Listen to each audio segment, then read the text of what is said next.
สวัสดีครับมิตรบากันยักษ์ Welcome to MizzimaTV. Today, actually, we'd like to know who you are and what you do in Chiang Rai. Okay. My name is Suebsakun Kidnukorn. I am Thai people. Yes. Thank you very much for this interview. Actually, I am a lecturer in Suebsakun University that is in the upper north of Thailand that we share border with Laos and Myanmar.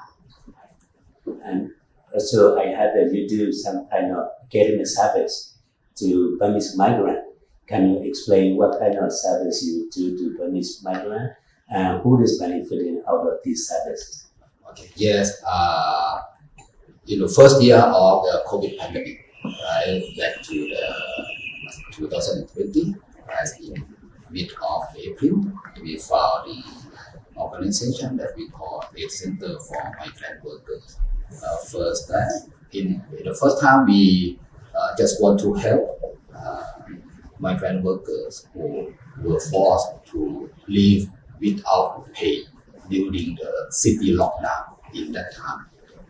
The situation in that time was that migrant workers they did not have enough food and did not have enough money to buy food because of the city lockdown. So we provide food and hand gel and mask for the migrant workers.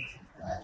After that, we realized that not only the humanitarian aid that we provide, we must focus more on human rights or workers' rights. So we help them in document work, for example, to register as legal or documented migrant workers. After the Thai government have a policy for let undocumented people, especially from Laos, Cambodia, Vietnam, and Myanmar, to be documented worker. The problem is that most workers they did not know how to register with online system. So we provide the online registration service for migrant workers. Right. So, like you said, you started your service during the COVID. Burma, Myanmar, it's not only facing COVID, also there is a military coups. Yeah. So, can you explain, what is the difference between before the military coups and after the military coup? Are there many migrants from Myanmar coming, or are there migration pattern change? But we have a border with Chile, which is the Shan state. Are they Shan or are there more Burman coming? What is the change and what is the difference and what is the same as a migrant worker situation in your town, Chiang Rai? Yeah. What the same is people both Thai and Myanmar always cross the border, right? They still crossing the border in their daily life. But the different one is that after the coup, there were many Myanmar people, they crossed the border. They ran away from the military coup. And what we found that there were many young people and small children. They could not stay in Myanmar anymore. This is a big problem. This is a big change that we saw. Right now, when we went to visit Myanmar community, we will see more and more young people who stay with their family without education. Because, for example, some people are 11 years old or 12 years old. When once they came to Thailand, it's very difficult for them to start primary school. That means if they attend the primary school, they must join a class with children with 7 years old. It's impossible for them. It's a big change of the migration pattern. So you mean that after military coup, there are Yeah. more people coming, Yeah. especially younger people, children. Yeah. Okay. Also, what are the main challenges for Myanmar migrants worker in Chiang In general. Chiang Rai Yes, district? I think first of all is about the language barrier. Language barrier because they need to understand Thai. If the problem is if they are newcomer, if they don't understand Thai language, they cannot access to the government service. For example, to go to the hospital when they are sick, when they face the police, they cannot explain, they cannot show the document, because they don't understand Thai language. Right? And another problem is about the internet or the online platform. Right now, the Thai government prefers to use online platform for register for migrant worker or for extend their work permit. They must have a computer, but they cannot access to this online platform. This is the main challenges. And another one I think is the political situation in Myanmar. So it's very difficult for them in the future. As they are migrant workers in Thailand, they receive very cheap wage, but they have to stay here.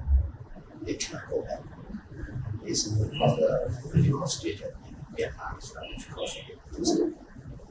So apart from this, registration service, is there any other service you provide to migrant worker? And what is the size that you are talking about? How many migrants and how many are benefiting out of your service? There are at least 20,000 people In Chiang Rai, in Chiang Rai. If you include their family, that means 40,000 people or 45,000 people. We not only provide the service on the workers, right? In social aspect, like for example, the wedding ceremony, right? They also come to our office, right? Have to the wedding sign that they want to have a couple, have a new life here, so we also provide this. And we also have service for the parents who want to send their children to the school. We can help them to prepare the document before they go to apply for the school. This for example. So I heard that your organization also help some Burmese want to go back. Yeah. Or what do you do? Or those who want to go back, who don't, or need help from you, what do you do? How can they access to you? Yeah. For those who want to go back to Myanmar, they just come to our office and show themselves and give us a copy of the document, like example, passport or ID card of Myanmar people. We collect the document and we send to another organization in Mesai, and this organization we send to the Myanmar government in Chiang Mai. After they approve, they will contact to those who want to go back, and we pick up them to Mesai, send them to the border. This is our work.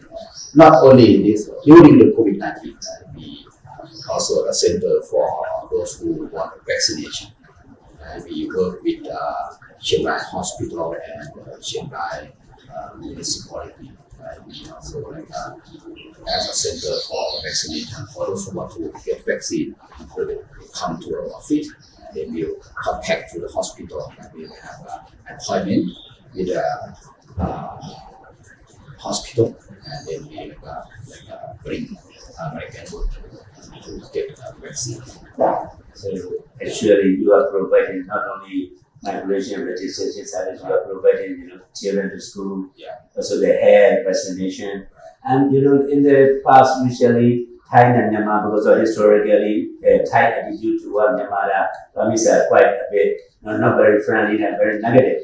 Now I see quite a lot of change. Yeah. How do they change? And especially after military coups, we got quite a lot of Thai helping to Burmese, not only migrant, many other Burmese. What is that? Do you think there is majority Thai attitude change on the Burmese or Burmese migrant worker? I think as because of we can say that in everywhere in the city that we see our friends who work with us. Right? I mean, our friends from Myanmar, from Laos, right? Because we share border. So in Chiang Rai, we are familiar with our friends from Myanmar and Laos. And so when there was a coup, I think the Thai people they understand what happened in Myanmar and why many Myanmar cross the border to work here, to stay here. And I think in the long time they will stay with us. That we, I think, Thai people have more and more understand about migrant workers from the green countries. So, like you say, like Chiang Rai itself is border with Myanmar and Laos and very famous Bhutan tribe here. So for long run, you as an academic from Mayflower University, what kind of cooperation, like people to people cooperation, relation, what do you think, as an academic for long run, or for our better cooperation among these, cross-border help? What do you think? What needs to be done? And what kind of service we should focus more in the long run? I think in the long run for the we should have we should have some kind of people to people policy, right? Especially not only in economic terms that we have that they come to work here. I mean in terms of culture, we need to have many activities to make people to understand to each other. For example, we may have a food festival. We may have some religion ceremony together to make people to understand it bit more. Okay. Because we like it or not, we are a shared border, so we need to make friends for long run. So for those, as you know, Burmese political situation is not stable. There will be more Burmese coming, especially this Chiang Rai area. What do you suggest those Burmese want to come? What do they need to prepare? And what kind of service, you are suggesting to stay there legally and work legally directly for Myanmar migrants? For those who want to come here, they need to understand about Thai law, Thai policy, Thai regulation, right? For right now, the border is still closed, right? But we still need workers who work with us in Thai economy.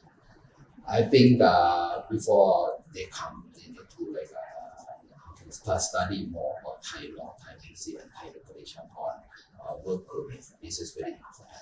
Once they come to stay working in Thailand, they need to study more on Thai language. But however, I think Thai government itself must have a project or policy for integrated migrant workers to stay with Thai society. Which would be, for example, Thai government may need to open a Thai language for migrant workers, because if they understand Thai language, they can communicate well and can improve their work situation as well, and also they can stay in our Thai society with peacefully, with full understanding about their daily life. Also, for migrants, like you said, communication, understanding language, Thai law, also information. What kind of information that Thai government or your academic society need to provide these migrant society? What kind of area that we could collaborate, because we are media. So if there is any specific suggestion for Thai government, media to address this issue, what do you suggest? I think by suggestion for the media, I think we need online platform that have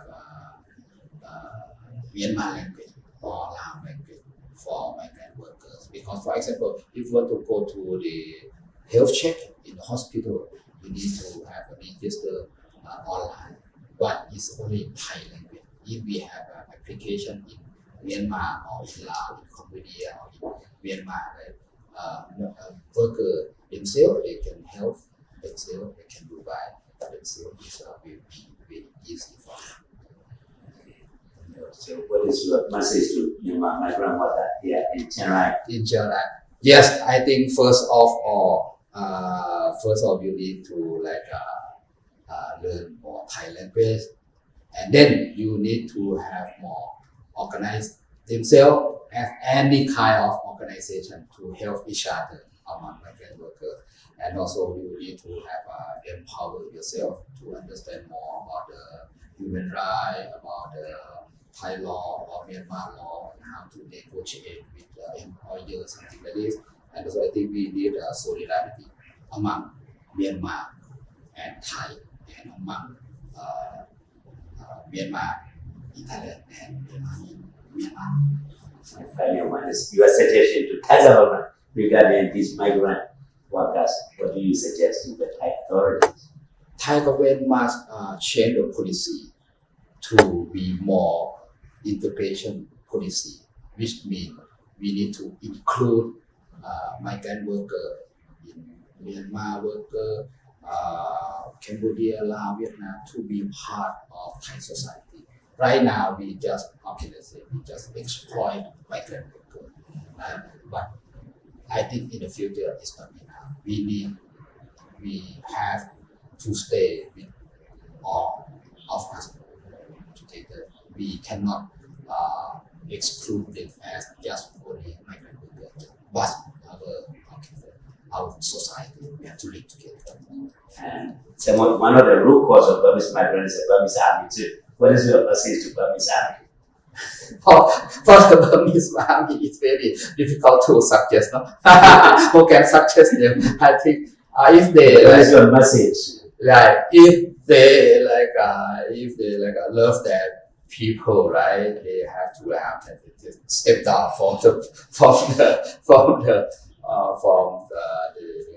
control the country. They must let the democracy work. They must let the people select their own government. Thank you very much, Ate.